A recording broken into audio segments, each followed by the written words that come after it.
आज आपल्या व्लॉगिंगला 365 दिवस पूर्ण झालेत म्हणून प्रेरणानं व्लॉग केलता. बाप्पांची मूर्ती हातात घेतल्यावर माझ्या मनामध्ये सहज विचार आला की बरोबर आज 1 वर्ष पूर्ण झाले आपल्या व्लॉगिंगला, म्हणून बाप्पा आज स्वतः सोबत माझ्याकडून व्लॉग करून घेत आहे. मग आम्ही सगळी गाडीजवळ आलो आणि गाडीमध्ये आपल्या बाळूमामांची मूर्ती आहे, त्यामुळे बाप्पांची आणि बाळूमामांची खास भेट झाली. बाप्पांना वाजत गाजत आणलं की घरात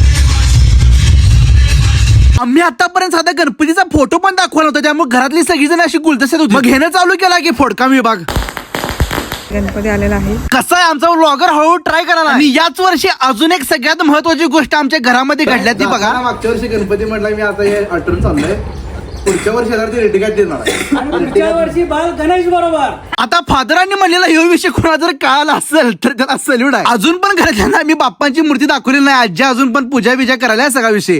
उघडा.